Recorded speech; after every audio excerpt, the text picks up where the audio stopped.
누드주의자들을 위한 해변을 만날 수 있는 나라를 상상해 보세요. 하지만 그곳에서 그리 멀지 않은 언덕에서는 정식 주택 시장에 들어갈 형편이 되지 않아 철판과 나무로 집을 짓고 살아가는 가족들도 있습니다. 산티아고에는 고층 아파트들이 빽빽하게 들어서 있습니다. 멀리서 보면 현대적인 국가를 상징하는 풍경처럼 보입니다. 하지만 그 안에는 한 가족의 모든 생활이 불과 수십 제곱미터 안에 압축되어 있을 정도로 작은 아파트들도 존재합니다. 더 북쪽으로 올라가 메마른 아타카마 사막에 도착하면 전 세계 소비 시스템에서 버려진 옷들이 산처럼 쌓여 있는 모습을 볼 수 있습니다. 그런데 바로 그 땅 아래에는 전 세계가 배터리와 전기차 생산 경쟁에 뛰어들게 만든 핵심 광물, 리튬이 묻혀 있습니다. 또 다른 지역에서는 여전히 생활에 필요한 물을 조금씩 계산해가며 사용해야 하는 공동체들이 있습니다. 사회적으로 낙인 찍힌 일을 하며 생계를 이어가는 여성들도 있고, 발전한 도시 한복판에서 길거리에서 잠을 자는 사람들도 있습니다. 그리고 칠레에서는 어디서든 알몸으로 다녀도 된다는 소문까지 있습니다. 하지만 진실은 그렇게 단순하지 않습니다. 이곳이 바로 칠레입니다. 아름다움과 자유, 풍부한 자원, 그리고 깊은 사회적 격차가 하나의 모순적인 풍경 속에 공존하는 나라입니다. 이제 홍보 영상 속 화려한 이미지를 넘어 이 나라 뒤편에 존재하는 진짜 삶을 함께 들여다보겠습니다.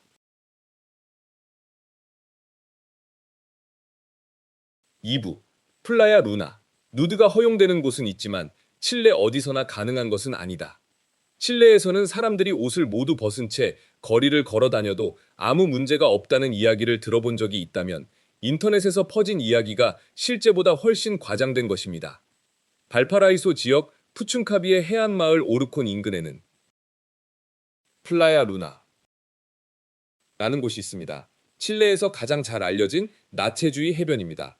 클럽 플라야 루나에 따르면 이곳에서 조직적인 누디즘 운동이 시작된 것은 1990년대 후반으로 자연주의를 실천하려는 사람들을 위한 공식적인 공간을 마련하는 것이 목적이었습니다. 그리고 2000년부터 이 해변은 플라야 루나라는 이름으로 불리기 시작했습니다. 하지만 중요한 점이 있습니다. 이곳에서 옷을 벗는다고 해서 공개적인 성행위가 허용된다는 뜻은 아닙니다. 플라야 루나의 규칙에서는 네이처리즘을 자연과 가까이 지내면서 자신과 다른 사람 그리고 환경을 존중하는 하나의 생활 방식으로 봅니다. 공개적인 성적 행동이나 도발적인 행위, 다른 사람에게 불쾌감을 주는 행동은 허용되지 않습니다. 심지어 다른 사람의 사진을 찍을 때도 당사자의 동의가 필요합니다. 그리고 가장 자주 오해되는 부분이 바로 이것입니다. 칠레에는 모든 공공장소에서 자유롭게 알몸으로 다녀도 된다는 일반적인 규정이 없습니다. 클럽 플라야 루나 역시 자연주의를 위해 마련된 구역을 벗어나면 누드 행위는 개인의 책임과 일반적인 사회 규범의 적용을 받는다고 설명합니다. 칠레 형법 제373조 역시 공개적으로 이른바 수치심, 푸돌 또는 선량한 풍속, 부에나스 코스툼브렛을 심각하게 침해해 큰 무리를 일으키는 행위에 대해 처벌할 수 있도록 규정하고 있습니다.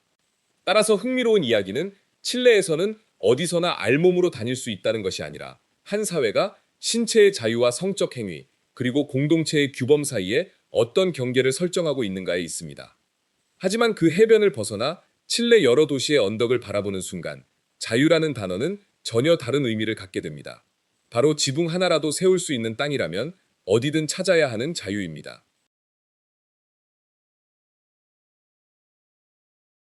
일부 성산업의 회색지대에 놓인 여성들. 칠레에는 하나의 역설이 있습니다. 국가는 이른바 상업적 성행위 코멀시오 섹슈얼에 종사하는 사람들을 위한 별도의 보건 규정을 두고 있지만 그렇다고 해서 이것이 평범하고 안전하며 사회적으로 완전히 받아들여지는 직업이라는 뜻은 아닙니다. 칠레 보건법은 심지어 제41조에서 상업적 성행위에 종사하는 사람들에 대한 보건 통계를 작성하도록 규정하고 있으며 동시에 이들이 이른바 카사스 데 톨레란시아, 즉 폐쇄형 성매매 업소에 집단적으로 모여 영업하는 것은 허용하지 않습니다. 따라서 칠레에서는 성매매가 완전히 합법이다라고 단순하게 말하는 것은 훨씬 더 복잡한 법적 구조를 놓치는 표현입니다. 그 법조항 뒤에는 서로 전혀 다른 삶들이 존재합니다. 스스로 선택해 성 서비스를 제공하며 수입을 얻는 성인 여성도 있습니다. 자녀를 부양해야 하거나 집세를 내야 하거나 가족의 지원망이 없는 경우도 있습니다. 하지만 그들 곁에는 완전히 다른 세계 역시 존재합니다. 바로 강요, 인신매매, 성적 착취입니다. 2025년 인신매매 보고서에 따르면 칠레 여성과 아동이 자국 내에서 성적 착취를 당하는 사례가 있었으며 다른 라틴 아메리카 국가들과 아시아 출신 여성 및 여자아이들도 피해 위험이 높은 집단으로 지목됐습니다. 칠레 당국은 2024년에 인신매매 피해자 179명을 확인했으며 이 가운데 130건이 성적 착취와 관련된 사례였습니다. 그리고 반드시 분명히 구분해야 할 선이 있습니다. 또한 성적으로 착취당한 아동을 절대로 성노동자라고 불러서는 안 됩니다. 생각해 볼 점은 이것입니다. 오랫동안 보건 시스템 안에서 관리되고 인식되어 온 활동이라면 그 안에 있는 여성들은 과연 실제로 얼마나 보호받고 있을까요? 하지만 외부인이 쉽게 오해할 수 있는 칠레의 경계는 여성의 몸에만 존재하는 것이 아닙니다. 산티아고에서 몇 시간만 벗어나면 칠레에서는 어디서든 알몸으로 다녀도 된다는 소문이 생겨난 배경이 된 한 해변을 만나게 됩니다. 8부 아타카마, 세계 의류의 무덤. 지구에서 가장 건조한 사막 중 하나에 서 있다고 상상해 보세요. 하지만 눈앞에 펼쳐진 것은 모래와 바위뿐만이 아닙니다. 코트와 청바지, 신발, 온갖 색깔의 옷들이 아타카마 사막 곳곳에 거대한 더미를 이루며 쌓여 있습니다. 이 장면은 패션 폐기물을 상징하는 세계적인 이미지가 되었습니다. 2025년 유엔 환경계획 원이피도 전 세계 패션 산업이 만들어내는 막대한 폐기물을 설명하면서 다시 한번 아타카마를 언급했습니다. 그 원인 중 하나는 중고 의류 무역 구조에 있습니다. 많은 중고 의류 화물이 칠레 북부의 이키케 무역 지역을 통해 들어온 뒤 분류되고 다시 판매됩니다. 여전히 가치가 있는 옷은 매장이나 중고 시장으로 보내질 수 있습니다. 하지만 손상됐거나 유행이 지났거나 단순히 구매자를 찾지 못한 옷은 그대로 버려질 위험이 있습니다. 그리고 바로 이곳에서 매우 분명한 역설이 나타납니다. 누군가 다른 곳에서 버린 물건이 때로는 다른 사람에게 자산이 되기도 합니다. 아직 사용할 수 있는 옷을 찾아 직접 입거나 수선하거나 되팔아 추가 수입을 얻는 사람들도 있습니다. 하지만 나머지 옷들이 사라지는 것은 아닙니다. 많은 합성 섬유에는 플라스틱이 포함되어 있어 분해되는데 매우 오랜 시간이 걸립니다. 옷더미가 불에 타면 연기와 오염물질이 다시 주변 환경과 지역 공동체에 새로운 문제를 만들어냅니다. 따라서 칠레를 단순히 세계의 쓰레기장이라고 부르는 것은 지나치게 단순한 표현입니다. 우리가 보고 있는 것은 사실 빠르게 생산하고 빠르게 구매하고 또 빠르게 버리는 전 세계 소비 시스템의 마지막 지점입니다. 아타카마는 단지 버려진 옷만 남겨두는 곳이 아닙니다. 전 세계가 패션을 소비하는 방식이 남긴 물질적인 흔적까지 간직하고 있습니다. 하지만 아타카마의 지하에 묻혀 있는 것은 지표면에 버려진 수많은 옷보다 수백만 배 더 가치가 있습니다. 그리고 바로 그것이 훨씬 더 큰 역설을 만들어냅니다. 4부 수직형 개토. 삶이 18제곱미터 안에 압축될 때 멀리서 바라보면 성장하는 도시의 현대적인 고층 건물처럼 보입니다. 하지만 문을 열고 들어가면 에스타시온 센트랄에는 약 18제곱미터밖에 되지 않는 아파트도 있습니다. 침실과 주방, 생활 공간이 사실상 하나의 콘크리트 상자 안에 모두 밀어 넣어진 형태입니다. 이처럼 초고밀도로 지어진 건물들은 칠레 언론에서 흔히 게토스 베르티칼, 즉 수직형 게토 라고 불립니다. 일부 건물은 30층에 가까운 높이에 수백 개의 세대가 들어서 있어 엘리베이터와 복도, 주차장, 주변 기반 시설까지 매우 많은 주민을 감당해야 합니다. 2013년부터 2021년 사이 에스타시온 센트랄에서만 118개의 건물이 세워졌고 그중 68개는 특히 높은 밀도와 높이를 가진 대형 건축물이었습니다. 하지만 문제는 그 안에 사는 사람들이 아닙니다. 많은 주민들, 특히 산티아고에 새로 정착한 이민자들은 상대적으로 임대료가 저렴하고 다른 주거 선택지보다 임대 절차가 간단한 경우가 있어 이런 아파트를 선택해 왔습니다. 경제적으로 선택지가 많지 않아 여러 명의 가족이 약 30제곱미터 정도의 집에서 함께 살아야 하는 경우도 있습니다. 문제는 도시의 성장 속도를 학교와 녹지, 교통, 공공 서비스가 따라가지 못했다는 데 있습니다. 2025년에도 칠레 언론은 일부 초대형 주거 건물 주변에서 공공 인프라와 배수 시스템에 큰 부담이 가해지고 있다고 보도했습니다. 캄파멘토에서는 가난이 땅 위로 넓게 퍼져 있습니다. 하지만 이곳에서는 부족함이 수십 층 위로 차곡차곡 쌓여 있습니다. 주소도 있고 계약서도 있고 엘리베이터도 있다고 해서 반드시 살기 좋은 집이 되는 것은 아닙니다. 하지만 칠레의 어떤 지역에서는 문제의 핵심이 집이 얼마나 넓은지가 아닙니다. 다음 날 아침 수도꼭지를 틀었을 때 과연 물이 나올 것인가가 더 중요한 문제입니다.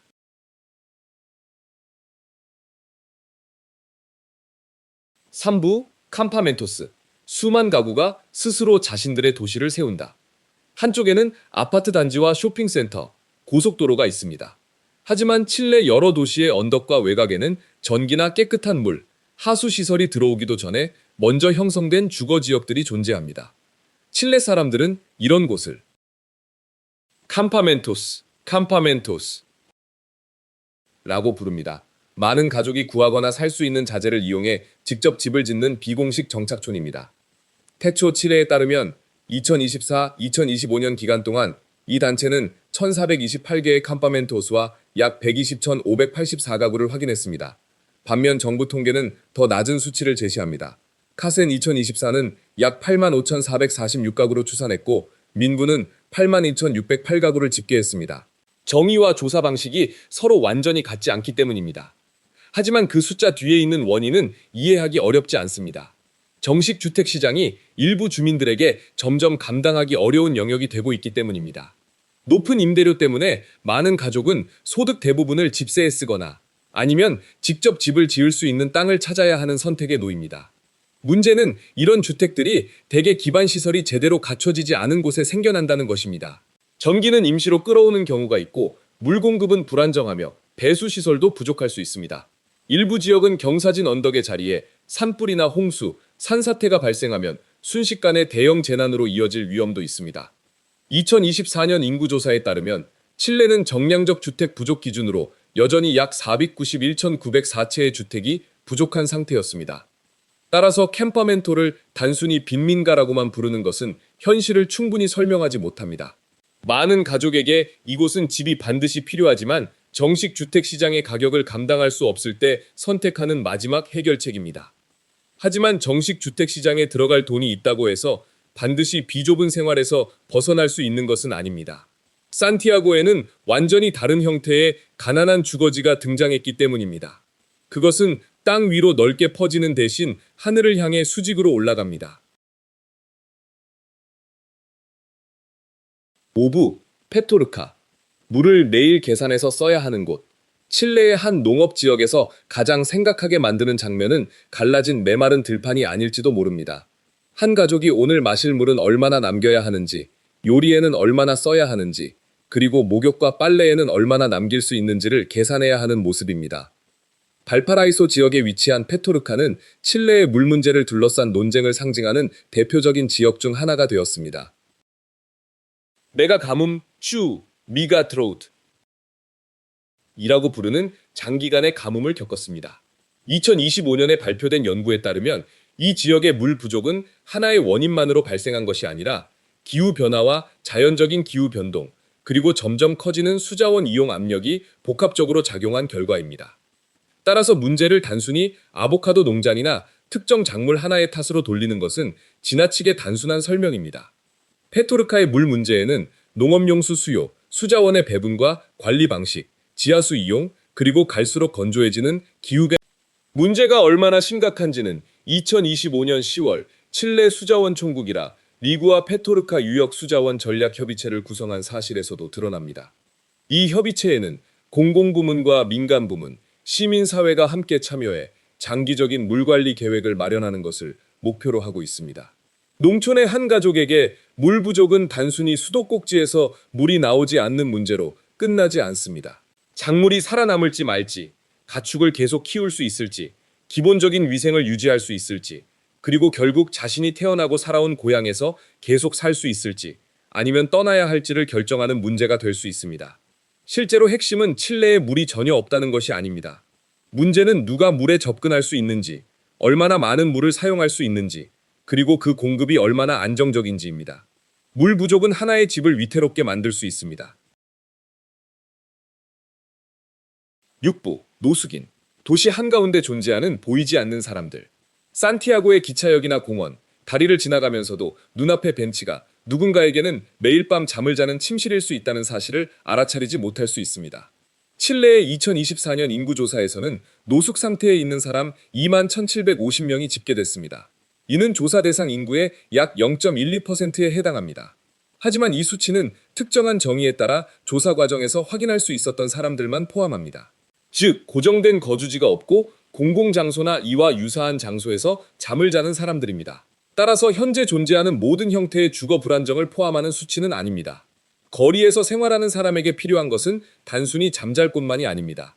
매일 화장실은 어디서 이용할지, 어디에서 씻을지, 휴대전화는 어떻게 충전할지, 신분증과 몇 안 되는 소지품을 어떻게 잃어버리지 않고 지킬지를 고민해야 합니다. 만약 다음날 아침 취업 면접이 있다면 어디에서 옷을 갈아입고 주소를 요구받았을 때 무엇을 적어야 할까요? 그래서 거리에서 잠을 자는 사람과 캄파멘토에 거주하는 가족, 임시로 방을 빌려 사는 사람, 지인의 집에 얹혀 사는 사람을 구분할 필요가 있습니다. 모두 주거 불안정을 겪을 수 있지만 그 정도와 상황은 매우 다릅니다. 원인 역시 하나뿐인 경우는 드뭅니다. 높은 주거비, 불안정한 일자리, 가족관계의 붕괴, 신체적 또는 정신적 건강 문제가 서로 겹칠 수 있습니다. 칠레 정부도 미비엔다 프리메로와 같은 프로그램을 운영하며 안정적인 주거를 거리 생활자들이 삶을 다시 세우는 데 중요한 출발점으로 보고 있습니다. 한 사람이 안정적인 주소를 잃으면 단순히 지붕만 잃는 것이 아닙니다. 직장과 건강, 신분증 같은 서류, 그리고 다시 시작할 수 있는 가능성까지 지키기 어려워집니다. 그리고 또 다른 사람들에게 주거지를 찾는 여정은 도시 안에 들어온 뒤가 아니라 북부 국경의 춥고 건조하며 산소가 희박한 고원지대에서부터 시작됩니다. 7부 북부 국경, 다른 삶을 찾아 고원을 건너는 가족들. 환영문도 없고 대기실도 없으며 때로는 뚜렷한 길조차 없습니다. 메마른 고원과 차가운 바람, 어둠 속에서 한 가족이 칠레로 들어가는 길을 찾고 있을 뿐입니다. 볼리비아 국경과 맞닿아 있는 콜차네 지역에서는 많은 이주민과 난민들, 특히 베네수엘라 출신 사람들이 해발 수천 미터에 위치한 비공식 경로를 통해 국경을 넘었습니다. 코페달레스 지역을 통과하는 경로를 설명하고 있습니다. 이곳에서는 밤이 되면 기온이 0°C 아래로 떨어질 수 있습니다.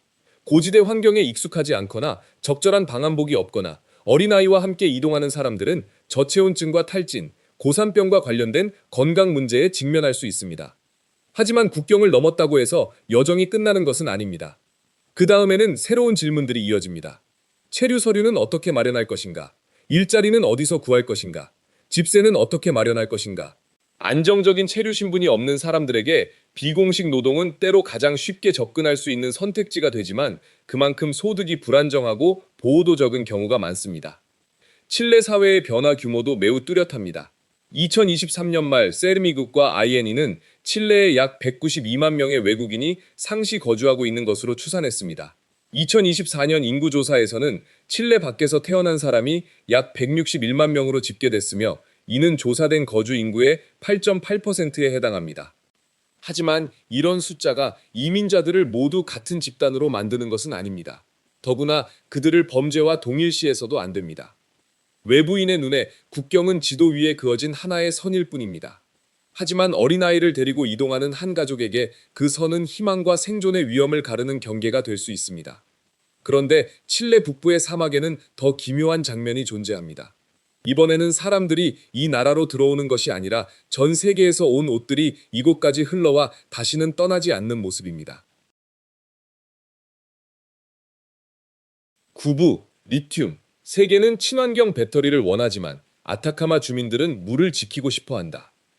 유럽이나 아시아의 도로를 달리는 전기차 배터리에는 살라르데 아타카마에서 생산된 리튬이 일부 들어있을 수 있습니다. 이곳은 칠레에서도 가장 건조한 환경 가운데 하나에 자리한 거대한 소금 평원이며 칠레가 리튬 생산을 유지하고 확대하려는 전략에서도 핵심적인 지역입니다.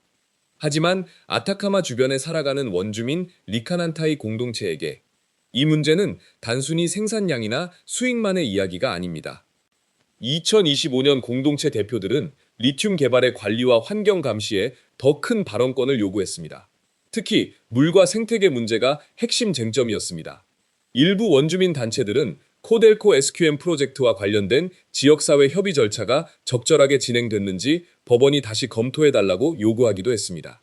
하지만 리튬 채굴이 식수를 모두 빨아들이고 있다고 단순하게 말하는 것도 정확하지 않습니다.